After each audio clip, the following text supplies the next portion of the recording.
Mesdames et messieurs, bonsoir et bienvenue à cette nouvelle édition de Direct. Comme d'habitude, j'ai le plaisir de vous tenir compagnie jusqu'à 20h heure locale. Ce soir, notre émission sera principalement consacrée à un sujet à la une des priorités de la direction politique en Égypte, également du gouvernement. Il s'agit de l'autonomisation de la jeunesse en Égypte, un thème, une priorité depuis 2014 du président Abdel Fattah al-Sisi.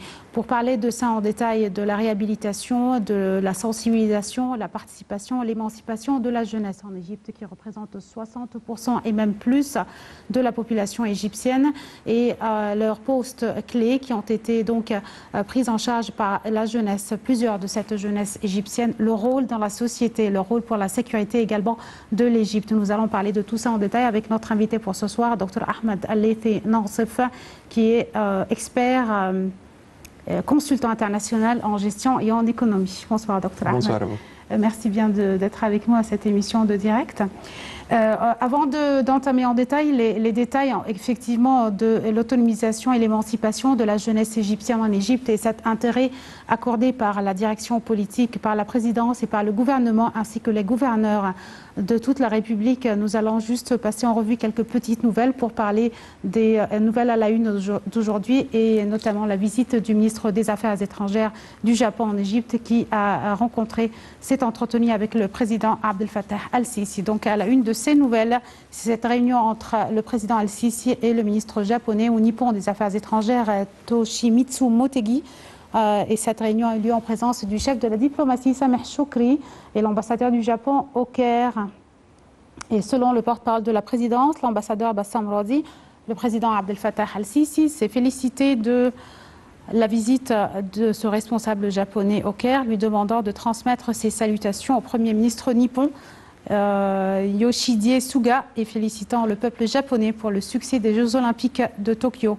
Le président Abdel Fattah al-Sisi a également exprimé la fierté de l'Égypte quant à ses relations d'amitié étroites avec le Japon, qui a une grande civilisation et de bonnes valeurs, soulignant l'intérêt et le souci de l'Égypte de développer la coopération bilatérale dans de nombreux domaines, en particulier ceux de développement de l'économie et d'investissement.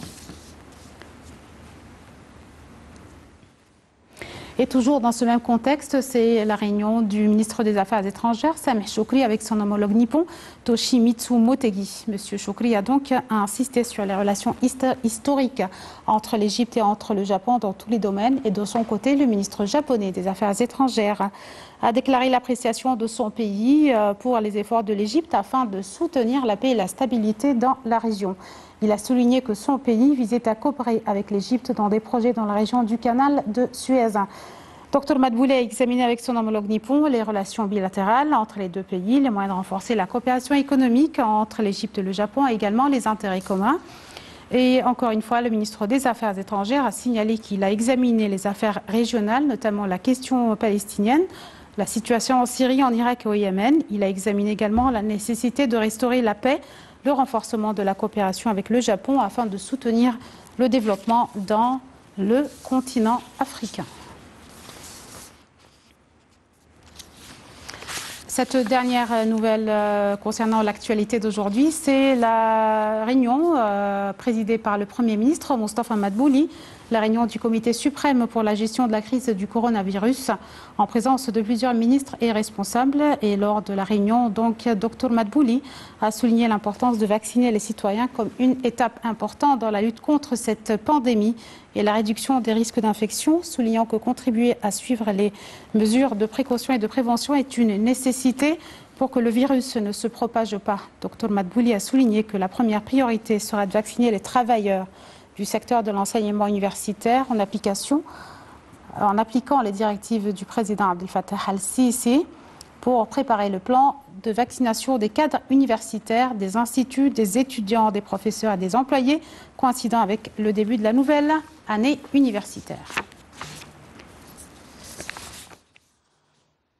Et avant d'entamer donc nos questions-réponses avec le sujet principal qui est l'émancipation de la jeunesse égyptienne, 60% de la population, leur place aujourd'hui dans la société, leur rôle prometteur dans la société égyptienne. Nous allons juste passer en revue l'importance de la visite du ministre nippon des Affaires étrangères, cette visite aujourd'hui au Caire et son entretien avec le président Abdel Fattah al-Sisi ainsi que son entretien avec le Premier ministre Dr Moustapha Madbouli et également sa conférence de presse conjointe avec le ministre des Affaires étrangères. Dr Ahmad, donc des relations entre l'Égypte et le Japon, historiques profondes, des relations de civilisation, des relations de respect commun, de respect mutuel, des relations d'intérêt commun et beaucoup d'autres, une longue histoire entre les deux pays. Un bref aperçu donc sur l'importance de cette visite et ce timing de la visite. C'est un timing excellent pour commencer avec. C'est presque exactement un siècle. Ça va être 100 ans de relations bilatérales entre l'Égypte et le Japon l'année prochaine. On a commencé nos relations diplomatiques en 1922. Donc c'est presque 100 ans de relations. C'était un des pays, les premiers pays de reconnaître l'indépendance de l'Égypte. Donc ça va très loin, les relations entre l'Égypte et le Japon. C'est très important de noter que le Japon est un des G5, un des plus grands 5 économies dans le monde. Et aussi, c'est un pays qui est très avancé dans le domaine de la technologie. Et si on prend ça en parallélisme avec la stratégie de l'administration présente, on voit que le focus de l'administration égyptienne présente, c'est l'évolution sur 2 niveaux. L'évolution économique et ainsi technologie. Oui. Et donc, c'est très normal qu'on a beaucoup à discuter avec nos confrères au Japon. En même temps, le Japon est un marché très très important pour nous pour le tourisme. Dès que le tourisme va recommencer à reprendre, juste après la Covid, que maintenant on est en train de plus ou moins, pas mal de pays dans le monde sont en train de le mettre sous contrôle. Donc c'est très important d'ouvrir ce marché pour l'Égypte. Donc, je pense que ça vient dans un très bon moment, cette visite, dans plusieurs dimensions. Oui, Dr Ahmed, le ministre nippon des Affaires étrangères, il a surtout, non seulement il a félicité bien sûr le rôle de l'Égypte sur le plan politique, dont on abordera plus tard, mais il a surtout reflété l'intérêt du Japon pour l'économie égyptienne et l'investissement en Égypte. Donc, et des relations qui sont déjà mises en place, déjà exécutées, déjà exemplaires sur le plan économique et aussi dans le domaine de l'investissement. Le Japon voit l'Égypte comme le point fort au Moyen-Orient et en Afrique. On est un pays stable, on est un pays où on est riche en ressources humaines. On peut être une terre très très fertile pour l'investissement. À partir de l'Égypte, le Japon et les producteurs japonais peuvent servir presque 1 milliard de personnes qui sont en Afrique et en même temps au Moyen-Orient. Donc le Japon voit comment dire, une alliance stratégique avec l'Égypte pour avoir un appui dans ce marché qui est énorme pour eux. Et vous avez cité au début de l'émission que le Japon est un pays très avancé dans le domaine de la technologie. On voit également une coopération dans le domaine de l'économie, non seulement du commerce et dans le domaine de l'investissement, et aussi pour l'échange d'expertise et surtout le know-how. Et aujourd'hui, encore une fois, le ministre des Affaires étrangères et le Premier ministre, lors de la réunion avec le président Al-Sisi et bien sûr le ministre nippon des Affaires étrangères, ils ont donc manifesté aussi ce dossier concernant l'échange de la technologie ou l'échange d'expertise dans ce domaine. Absolument. Tout le monde sait très bien qu'il y a un sujet qui est très important que l'Égypte est en train de travailler dessus, celui des voitures électriques. Et le savoir-faire pour les voitures électriques japonais est un des meilleurs dans le monde. Oui. Donc je pense que ça doit être une des très importants points sur la liste pour notre coopération avec le Japon. Et la chose qui est très intéressante à apprendre du Japon, et ça c'était quand le Japon a commencé toute cette vague de développement en Asie, que le Japon est un pays qui est caractérisé par être très très efficace. Qu'est-ce que ça veut dire efficace? Ils ont très peu de ressources naturelles ou ailleurs. Mais, donc ils sont très bien à faire beaucoup de choses, à produire avec le minimum de ressources. Il y a tout un chapitre, je ne veux pas rentrer dans beaucoup de détails, mais il y a quelque chose qui s'appelle le Kaizen, le Kanban. Ça, ce sont des théories japonaises dans la production qui ont vraiment changé tout le concept de production occidentale énormément. L'idée de ne pas avoir beaucoup de stock, de gérer avec ce qu'on appelle GIT, Just in Time, ça ce sont tous des idées ou des stratégies japonaises. Et tout le monde entier, surtout le monde industriel, a beaucoup d'apprendre du savoir-faire japonais. Et je pense que l'Égypte est en train de faire la bonne chose, d'essayer d'apprendre le maximum qu'on peut entre échanges, entre formations du Japon. On ne peut pas aussi oublier une deuxième fois que, si je ne me trompe pas, en 2009, juste avant la Révolution, on avait presque 100 000 touristes japonais. Oui. Et si on parle à n'importe qui dans le domaine du tourisme, et ils te disent que ils aiment beaucoup le touriste japonais. Pourquoi? C'est un touriste qui dépense plus, il te dit que c'est comme ça qu'il voit les choses, que le touriste japonais dépense presque 3 fois ce qu'un autre touriste d'un autre pays dépense. Donc pour eux, c'est un touriste très très discipliné. Aucun problème. Donc, vraiment, tout le monde qui travaille dans le domaine du tourisme. Donc, une coopération fructueuse entre l'Égypte et le Japon, non seulement sur le volet politique, mais aussi économique dans le domaine des investissements, à part, bien sûr, ces relations de fraternité depuis longtemps. Et en tout cas, le Japon a donné un exemple très idéal après l'organisation des Jeux Olympiques. On les félicite. Et aujourd'hui aussi, ils ont été félicités en Égypte par cette organisation et leur souhaitant également une très bonne chance pour le prochain tour des Jeux paralympiques au Japon. D'accord. Donc, chers téléspectateurs, puisque à l'émission de direct, nous mettons en relief et toujours à la tête de cette émission, les dernières nouvelles, une des réunions en Égypte les plus importantes aussi, puisqu'on parle de développement dans le socio-économique pour les jeunes, que je vais aborder tout à l'heure avec Dr Ahmed Al-Laythi Nassif. C'est toujours dans ce domaine, c'est l'alimentation, un des dossiers également à la une, toujours des priorités de la direction et du gouvernement en Égypte. C'est à cet égard que le président Abdel Fattah al-Sisi s'était réuni avec le Premier ministre Dr Moustapha Madbouli et un nombre de ministres pour examiner la mise en œuvre des actifs et des terrains des centres de recherche agronomique dans les gouvernorats du Delta. Et je m'arrête sur Delta puisque c'est une région très importante en Égypte. Je vous laisse avec les détails. Le récit de notre collègue Yara Choucha est écrit par Salih.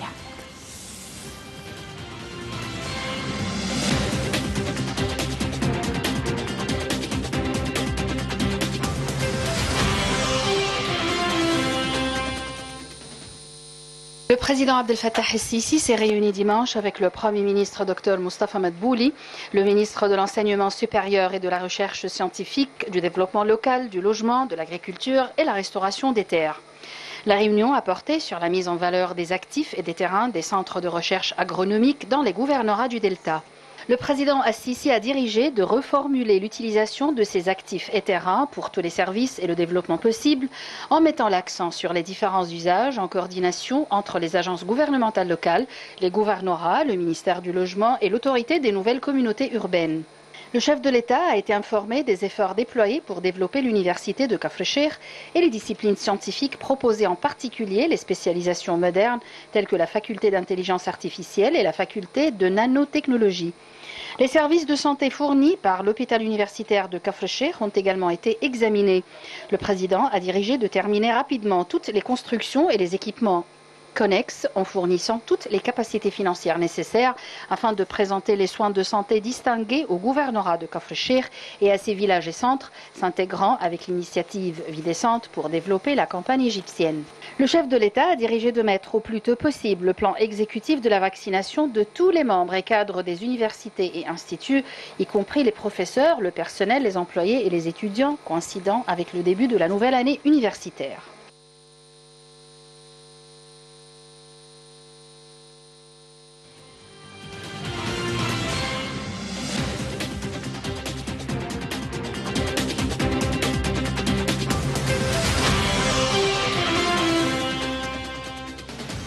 Et de suite, retour à notre sujet principal, la jeunesse égyptienne, autonomisation de cette jeunesse, émancipation de la jeunesse.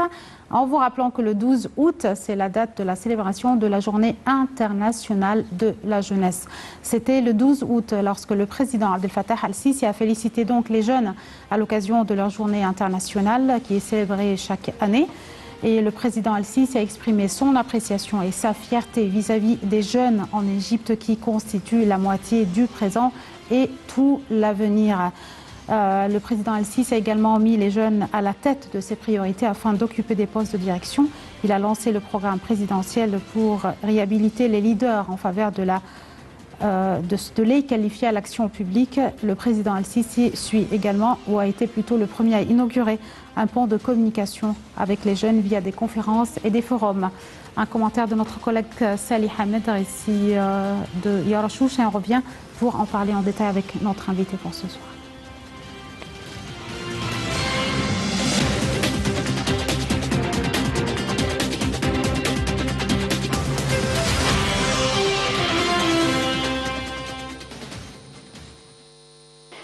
À l'occasion de la Journée internationale de la jeunesse célébrée chaque année le 12 août, le président Abdel Fattah el-Sisi a adressé un message aux jeunes d'Égypte leur exprimant son appréciation et sa fierté.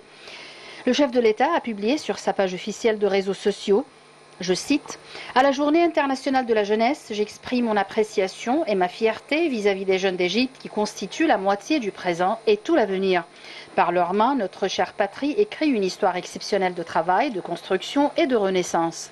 Ma confiance est absolue dans les jeunes d'Égypte et dans leur enthousiasme et leur détermination à réaliser le rêve initial de bâtir la patrie. » Fin de citation. Le président rendait toujours hommage à la jeunesse enthousiaste et prometteuse d'Égypte qui représente la véritable force du pays dans sa bataille sacrée pour la survie et la construction.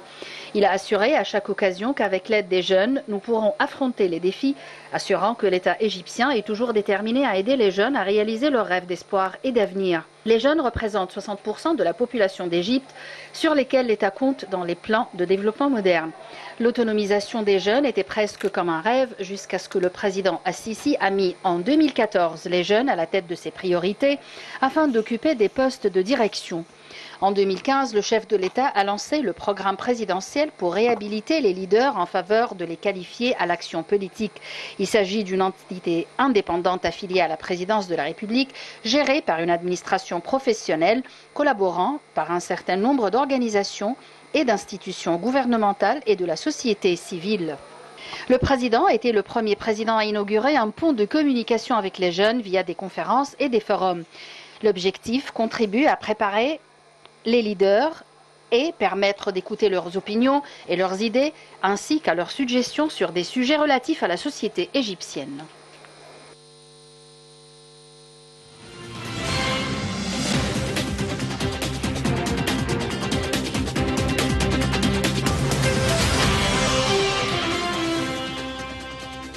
Et nous revoilà donc à ce sujet principal, le 12 août, célébration de la Journée internationale de la jeunesse et l'importance du rôle de la jeunesse en Égypte. Une jeunesse qui représente plus de 60% de la population depuis 2014. Cet intérêt accordé par la présidence et par le gouvernement aussi en Égypte et le rôle de cette jeunesse au sein de la société, cette jeunesse qui est aujourd'hui dans son chemin ou sur le chemin pour ce développement économique et social de l'Égypte. Dr Ahmed Al-Laythi Nassif. Donc, je commence par la célébration de cette journée internationale de la jeunesse. Donc, un rôle qui est très très clair. On le voit au fil des générations également, on le remarque. Aujourd'hui, avec les âges qui changent de cette jeunesse, les mentalités et tout ce qu'on pourrait dire plus sur cette jeunesse égyptienne depuis 2014 jusqu'à 2021, comment vous voyez le rôle de cette jeunesse dans la société égyptienne, notamment sur le volet économique et social? Si vous me permettez, j'aimerais commencer par quelques statistiques qui sont très intéressantes. Oui, je vous en prie. Si on regarde une petite analyse pour la population égyptienne, on va voir qu'entre 0 et 14 ans, ça fait 34% de la population. Presque un tiers, ou même plus qu'un tiers de la population sont 14 ans et moins. Donc entre 0 et 14, c'est un tiers de la population. Entre 15 et 24, encore une autre 18%. Et si on ajoute jusqu'à 30, on a plus que 60%. Ça, c'est très intéressant. Si on regarde, et ça c'est un chiffre très important. Alarmant. Entre 1994 et 2014, la population égyptienne a augmenté par 46%. 46%. Presque la moitié. Ce qu'on appelle le médian, je ne veux pas parler trop du chiffre, mais c'est très important quand on discute une strate de la population qu'on comprend qu'est-ce que ça représente. Ce qu'on appelle le médian c'est l'âge le plus répété dans toute la population, c'est 24 ans,1. 24 ans,1. Donc, avec ces chiffres, on peut le dire d'une façon très simple. La majorité des Égyptiens aujourd'hui qui vivent en Égypte sont des jeunes. Ce sont la majorité. Oui. OK. Et je voudrais retourner à un discours que le président Sisi a donné il y a presque, si je ne me trompe pas, presque 3 ans, quand il a commencé à faire le forum des jeunes. Oui. Il a commencé par 2 choses que je pense qu'ils ont toute la valeur pour qu'on comprenne l'importance des jeunes. 2 choses qu'il a citées. La première, que c'est pas quelque chose de très joyeux, mais c'est comme ça qu'il l'a cité, et c'est la vérité. Les pays ou les États, récemment, ce n'est plus la guerre externe, c'est la guerre interne, ce qu'on appelle la 4e génération des guerres. Oui. Donc si jamais il y a un ennemi X qui voudrait attaquer un pays, la meilleure et la moins chère façon de l'attaquer, c'est internalement, à travers les jeunes. Oui. OK? Donc, la jeune, qu'est-ce que ça veut dire? Ça veut dire que les jeunes sont la force la plus importante dans le pays. Ça, c'est la première chose. La deuxième chose que le président a citée, et avec une dimension économique, que dans le passé, presque depuis 1977, janvier pour être spécifique, au temps du président Sadat, presque pour 40 ans, on n'a pas mis les jeunes face aux vrais problèmes.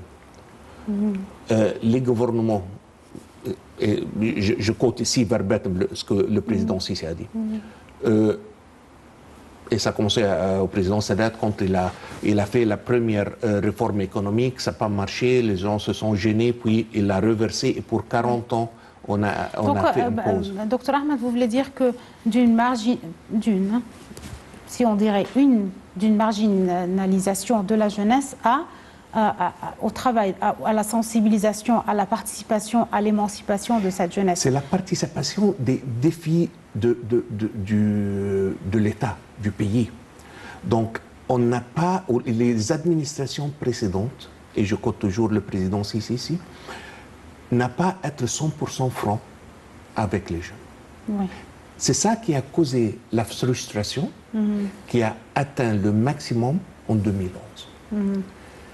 Et c'est très sérieux parce que, comme on vient de dire, si quelqu'un veut attaquer un pays, c'est beaucoup moins cher, c'est beaucoup plus facile de le faire internellement. Donc, on a la majorité qui n'était pas mis face aux vrais défis, des vrais challenges du pays, et en même temps n'était pas satisfait. Et là, il est en train de changer tout ça. Pour moi, c'est ça le vrai changement stratégique qu'il est l'administration et bien sûr le président sont en train de mettre en place. La jeunesse est donc la force motrice de chaque société. Si on parle de l'Égypte, 60%... Mais pas de toutes les sociétés, parce que c'est très intéressant. Merci pour faire ce point. L'Égypte, la démographie de l'Égypte est plus ou moins le contraire de ce qu'on a en Europe. Parce qu'en Europe, on a le contraire. On a des...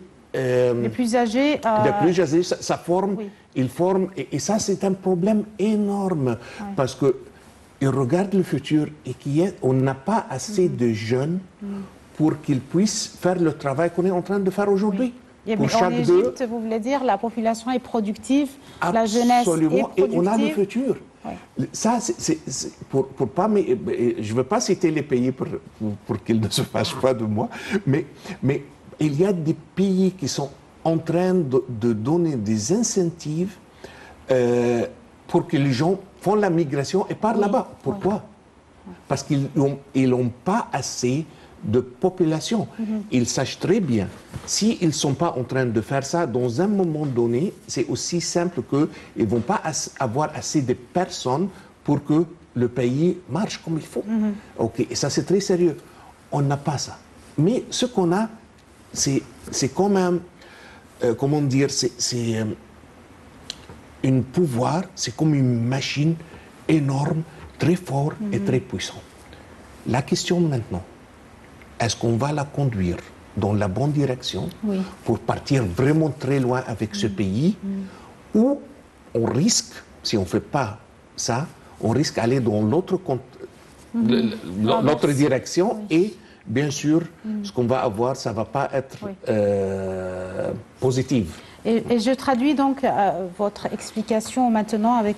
elle traduit exactement la phrase du président Abdel Fattah al-Sisi lorsqu'il a dit que vous, la jeunesse en Égypte, vous constituez la moitié du présent et tout le futur. Absolument. L'Égypte, ce n'est pas comme une deuxième fois, dans 10 ans, dans 20 ans, dans 30 ans, va avoir des Égyptiens. Ça va être les Égyptiens. Il y a pas mal d'autres pays que dans 30 ans, non, ils ne vont pas être des gens qui étaient au moins nés dans ce pays. Ce sont des gens qui vont être importés de n'importe où, qui peuvent plus ou moins diriger ce pays dans n'importe quelle direction. Mais l'Égypte, sûrement, dans 20-30 ans, ça va être des Égyptiens qui sont un peu partout. Et ça, c'est très important. D'accord. Je veux donc lier... le travail, cette volonté, cet engagement, non seulement de la part de la direction politique, mais aussi de la part de la jeunesse en Égypte, dont la participation a été extraordinaire dans les différents forums, que ce soit des forums pour la jeunesse égyptienne, mais aussi des forums pour la jeunesse africaine et aussi pour la jeunesse internationale. On a vu des start-up. On a vu une jeunesse qui participe au modèle de simulation, donc une jeunesse prête sur le plan politique. On a vu une participation dans plusieurs ateliers. On a vu l'encouragement pour la création de plusieurs micro-entreprises. Une jeunesse qui se jette aussi dans les SMEs, dans les petites et moyennes entreprises. On voit aussi en parallèle le rôle des ONG, on voit le rôle du secteur privé. Donc un engagement non seulement sur le plan local, mais aussi un engagement qui a forgé aussi une collaboration régionale et internationale. Absolument. Je veux prendre 3 volets que l'administration présente est en train de travailler dessus. Et je pense que c'est exactement dans la bonne direction pour les jeunes de ce pays. La première, on a ce méga projet d'éliminer tous les villes bidons. Et une autre fois, je quote le président ici, il a dit, et il a tout à fait raison, et malheureusement, on vient de se rendre compte de ça avec cette administration, mais pour 40 ans avant ça, on n'avait pas vraiment mis assez de focus sur ça. Une personne qui grandisse dans cet environnement, on ne peut pas attendre qu'il va être une personne correcte. Dans n'importe quelle direction. Hein. Il peut partir dans le fanatisme religieux, il peut partir dans il peut partir dans tous les sens. Mais le sens qu'il ne va pas partir, c'est le bon sens. Et c'est pour cela qu'on ne peut pas se permettre, et c'est une des top priorités de l'administration présente, de garder des jeunes qui sont en train de grandir dans un milieu pareil. Et on a presque plus ou moins éradiqué tous les villes bidons, juste à côté même ici, mais un peu partout dans le pays. On n'a plus de ça. Une jeunesse impliquée dans plusieurs projets de développement, que ce soit des projets de développement économique ou même projets de développement social. Et on voit aussi cette volonté, à l'inverse aussi afficher cet engagement par la jeunesse égyptienne pour être toujours au centre aussi des événements ou de ce qui se passe en fait sur le terrain concernant le développement économique, socio-économique du pays. Une jeunesse, Dr Ahmed, la jeunesse, surtout en Égypte, un pays très riche par ses ressources naturelles, une jeunesse qui aspire à un meilleur niveau de vie et qui voit cette aspiration se traduire aujourd'hui à travers plusieurs projets de développement. Comment donc on peut regarder aujourd'hui le rôle de cette jeunesse, comment on la voit donc combler le vide, pas le vide, mais dans leur place adéquate. Deux autres volets que j'aimerais toucher aussi, parce que sans ces deux volets, ça va être presque injuste d'attendre un rôle de cette jeunesse. La première volet, c'est 100 millions santé, c'est ce projet. Moi, j'ai vu personnellement, quand j'étais dans le Golfe, j'ai vu pas mal de jeunes Égyptiens qui viennent et à cause de hépatite C, ils ont été retournés en Égypte, ils n'ont pas été acceptés. Et quand on fait un projet pareil pour éradiquer le hépatite C, je pense que ça, on est en train de mettre la jeunesse sur la bonne voie. La troisième volet, après le ville-bedon, la santé, et la troisième volet, c'est le nombre très important des universités qui sont en train d'ouvrir, mais, et c'est ça la chose la plus importante, parce que ce n'est plus la quantité, c'est la qualité.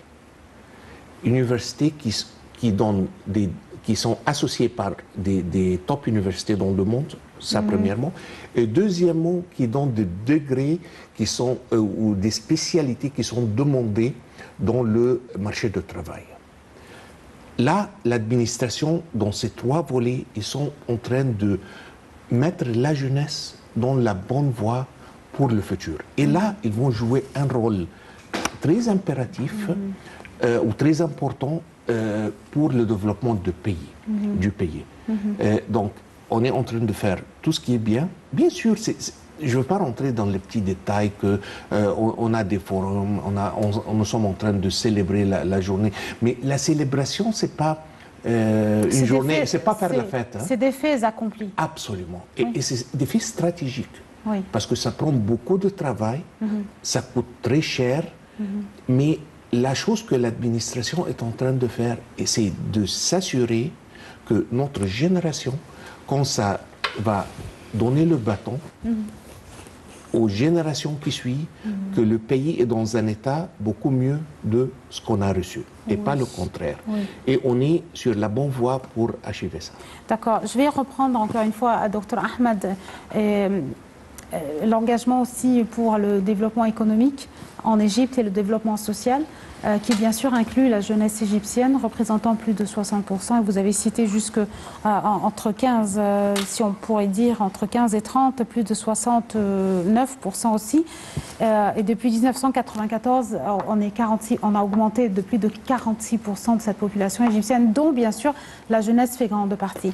Je m'arrête sur ce développement économique, Dr Ahmed, qui est basé basé surtout, puisque si on regarde cette pyramide économique sur les petits et moyens, les projets des petites et moyennes entreprises, sur les startups, sur tout ce que cette jeunesse a pu nous traduire dans les différents forums auxquels on a assisté. Comment vous voyez donc cette participation, ces initiatives pour l'innovation de la jeunesse, pour beaucoup d'initiatives qui ouvrent l'esprit de cette jeunesse à investir dans leur pays avec leur propre esprit? Je me rappelle d'une présentation, c'était par une des plus grandes sociétés dans le domaine de construction au président. Et tout ça marchait bien jusqu'à la personne, le PDG, a dit qu'il a planifié de ne pas utiliser des Égyptiens travailleurs dans ce projet. Et là, le président a dit, ça y est, c'est non. Tout ce qu'on est en train de faire, toutes les activités économiques, c'est 100% géré par ou mené par des Égyptiens. Des jeunes Égyptiens. Et là, quand on leur donne l'opportunité de travailler, de gagner leur vie, d'apprendre, parce que c'est très important d'apprendre sur le travail. Quand on apprend à l'université, c'est un peu théorique, mais là, quand on les met dans le terrain, ils travaillent avec leurs propres mains, c'est là que vraiment ils apprennent. Okay? Et avec tous les projets qu'on a, qui sont un peu partout dans le pays, je pense qu'on est en train de donner une opportunité énorme à tous nos jeunes et surtout dans les nombres. On a pas mal de forums, on voit...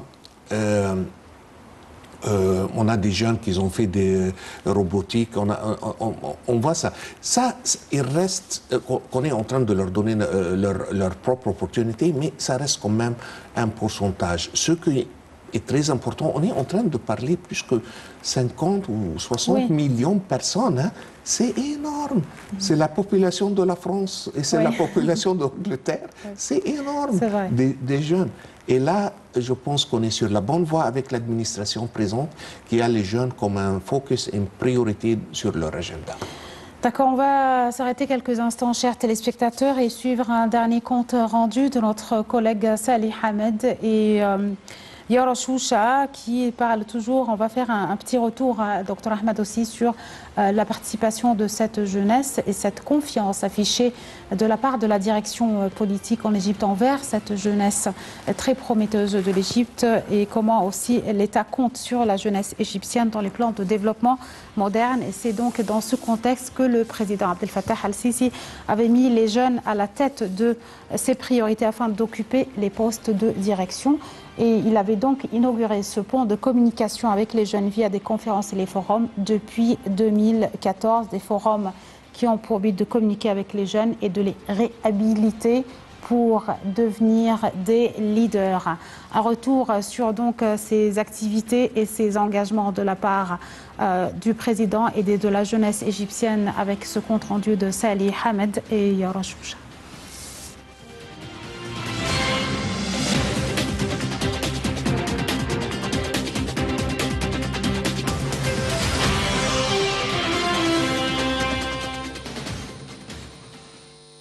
En 2014, dès que le président Abdel Fattah el-Sisi a pris la présidence, des étapes pratiques ont été prises en vue d'intégrer les jeunes dans diverses institutions, organisations gouvernementales, lors de son entretien avec des jeunes investisseurs et des hommes d'affaires. Le chef de l'État s'est engagé à les entraîner à l'Académie militaire de Nasser en 2014. Cette académie a organisé des sessions intitulées La stratégie nationale et la sécurité nationale, auxquelles ont participé un grand nombre de jeunes travaillant à l'appareil gouvernemental. En septembre 2015, le chef de l'État a lancé le programme présidentiel pour réhabiliter les leaders en faveur de les qualifier à l'action politique. Le programme a inauguré un site officiel et une page sur le site web des médias sociaux sous le slogan « Avec le pouvoir de sa jeunesse, vive l'Égypte », ayant un objectif qui vise à adopter les plus récentes méthodes pour faire face aux problèmes égyptiens. La vision de ce programme consiste à responsabiliser les jeunes politiquement et à créer un climat propice au développement de la vie politique.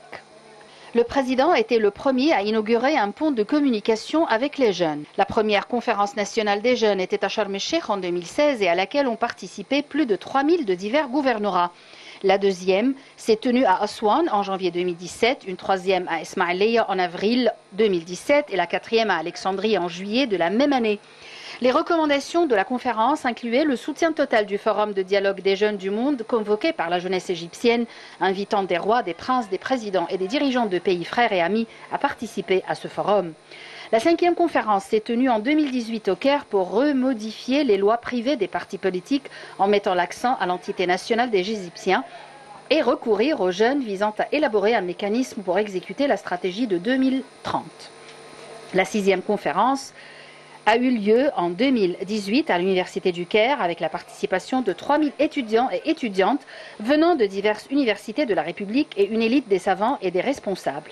Alors que la 7e conférence s'est tenue en 2019 et à laquelle participaient 1500 représentants tous les catégories de la jeunesse égyptienne. La 8e conférence a eu lieu en 2019 au Nouveau-Caire pour examiner des mesures prises par les jeunes afin d'exécuter le Forum mondial de la jeunesse. Les deux villes de Luxor et d'Aswan ont accueilli en décembre 2019 la 10e édition du Forum de la jeunesse arabe et africaine avec la participation de 31 États et plus de 300 jeunes hommes et femmes issus de différents États arabes et africains.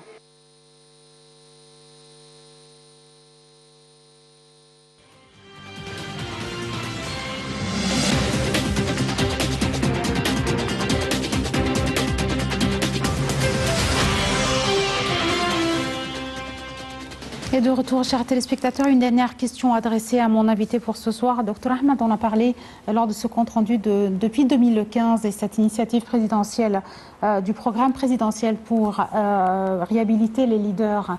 Un programme depuis 2015, donc depuis plus de 5 ou 6 ans aujourd'hui, pour préparer ces leaders égyptiens, cette jeunesse en faveur de les qualifier à l'action politique pour faire face aux défis, aux guerres, comprendre ce que c'est la vie politique. Une telle initiative qui a encouragé certainement les autres pays, surtout les pays africains, puisqu'on a croisé beaucoup cette jeunesse africaine, et voir cette interaction avec la jeunesse égyptienne et africaine. Dans ce contexte, je veux dire. Je pense que dans cet âge, quand la personne n'a pas assez de responsabilité encore, je pense que c'est la meilleure façon et la meilleure période dans sa vie de faire une interaction avec les autres pays. Parce que ces mémoires, ça reste pour toujours. Donc un jeune qui va devenir, je ne sais pas, un ministre ou même plus dans un pays africain, il va se rappeler des bonnes journées qu'il a eues de son séjour à l'Égypte quand il était jeune. Et ça peut être une toute forme de diplomatie populaire, si vous voulez, entre les deux peuples. Et là, c'est une initiative avec, je pense, il y a presque quarantaine de pays qui se sont réunis. Et c'est énorme. Aussi, l'interaction, ça aide, parce que chaque nationalité ou chaque pays, il y a toujours une façon qui est un peu différente de voir les choses.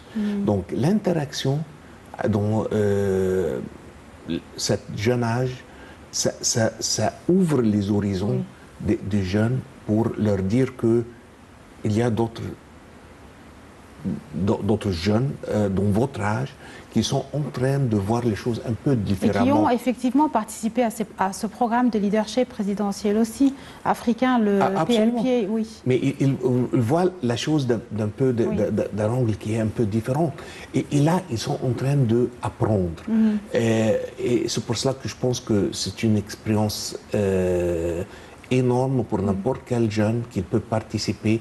Il gagne pas mal de choses.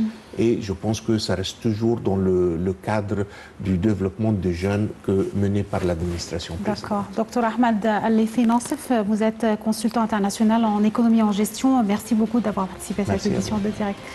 Voilà donc, chers téléspectateurs, c'est la fin de cette édition. Concernant le 12 août, journée internationale de la jeunesse sur laquelle pèse le pays, 60% du pays de l'Égypte, sur cette jeunesse qui est la moitié du présent et tout le futur. Merci donc de nous avoir suivis. On vous donne rendez-vous demain avec une nouvelle équipe. Très bonne fin de soirée à tous et au revoir.